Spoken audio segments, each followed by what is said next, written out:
You're listening to Winnipeg's Classic 107. My name is Simon Rusnak. Earlier this week, the Royal Winnipeg Ballet unveiled their 2021-22 concert season. Dubbed Reignite the Stage, it will have the dancers return to the Centennial Concert Hall in 4 productions. Joining me now is RWB Associate Artistic Director Tara Birtwhistle. Tara, welcome back to Classic 107. Thank you so much. It's always a pleasure. The RWB is heading home back to the Centennial Concert Hall. Everybody at the company, you just must be buzzing with excitement. Oh, absolutely. It's been like with everyone, this pandemic has really turned us upside down, and we kept the dancers dancing, but in a very different way with masks on and filming. But just to get back into the concert hall and be with our audiences again, it's really to perform to a live audience is really what they're born to do. Yeah, isn't that the truth? And I mean, you bring up the audience. Before we get to the season itself, I do want to ask. I mean, we do have this hope being offered by the vaccination effort in Manitoba, and of course the goal. And it sounds almost surreal to say out loud. The goal is to have an audience there in person. Can you speak a little bit more to what that might look like from an audience perspective? Well, I guess we sort of imagine the capacity would be smaller. I imagine we'll still be social distancing, but hopefully with the vaccination effort and getting everyone jabs and arms, that we can get the majority of the audience back in. And the other thing that we hadn't been doing this year with the dancers is they weren't touching each other. Mm-hmm. So with that, we will be doing real dance and real partnering. But I think it'll feel a little bit more normal. Yeah, it's amazing how much was missing. I mean, even like you say, dancing without being able to touch your partner, it seems, it's so counterintuitive. It's so much a part of what dancing is. Partnering is integral to it. So again, it's a return to normal, hopefully, which is just so thrilling. So let's get into the season a little bit. RWB's journey back to the concert hall begins in mid-October, a mixed program titled Perpetual Motion. Tell us about how the 82nd concert season opens. Well, it's we had to cancel our retrospective and our big sort of 80th anniversary last year. Mm-hmm. So we're going to bring back Seventh Symphony and Rodeo, and both are beloved ballets that the RWB have been doing for a very long time. And are very much quintessential RWB. Rodeo is very, very fun. So we have to start out with fun.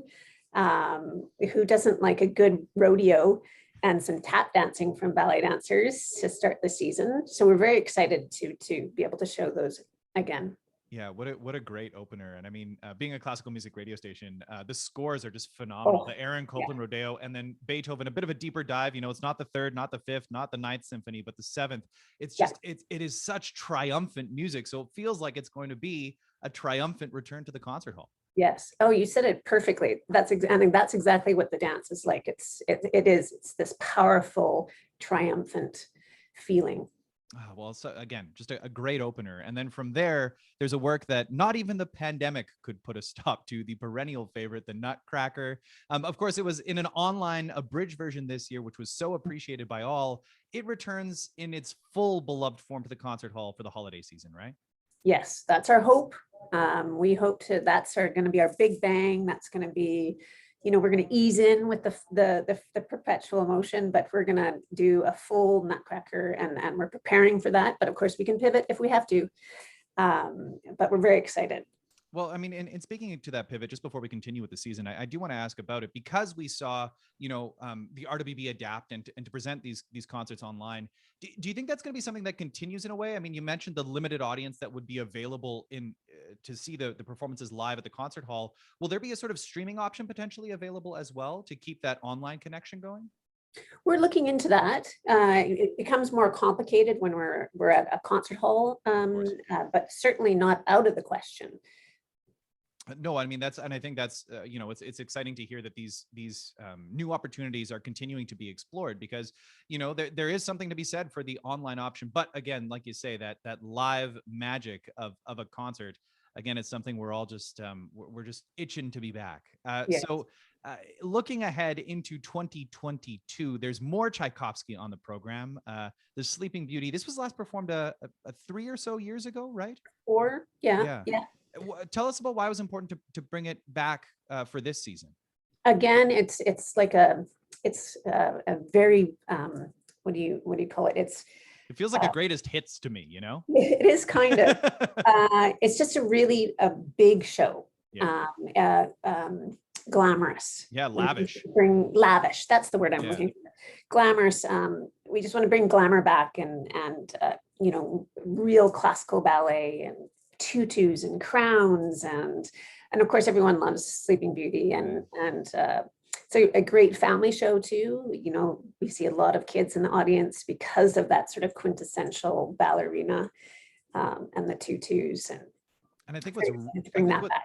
I think what's really cool too is that it also completes the Tchaikovsky triptych. I mean, you did all three. We're going to see the Sleeping Beauty. We also saw Swan Lake in a virtual adaptation just over a few months back, and then the Nutcracker as well, which is really cool to see all three of those Tchaikovskys within a calendar year, and all in such different forms. It's really exciting. Yeah, good point. Yeah, it's true. Well, it's funny when those things happen. Great. Well, you could get the full Tchaikovsky experience by the RWB. And like you say, it's just one of those quintessentially romantic works. And then another famous Disney princess and her story, though a more modern take, closes out the season. Tell us about this particular Cinderella story. Yes, it's Cinderella's story because it's a very modern, mind you, it takes place in the 60s, adaptation of the story.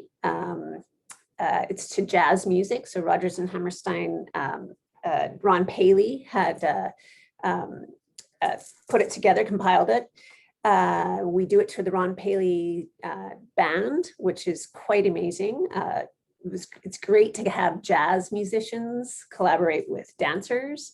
It's fantastic. When we first put it together, we had the whole jazz band in the room with us.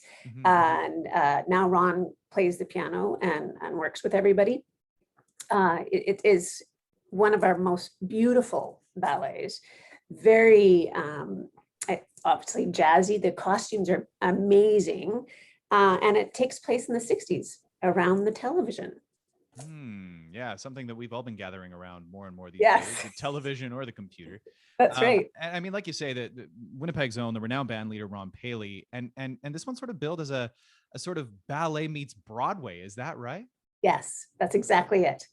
The costumes are colorful and beautiful. There's big group numbers, it's ballroom dancing. Humor.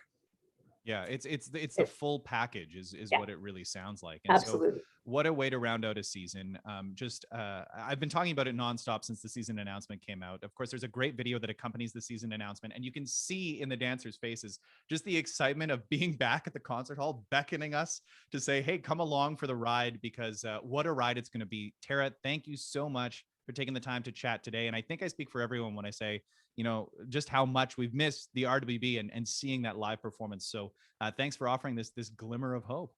Oh, thank you. That means a lot. It's very touching that we can come back and be together again.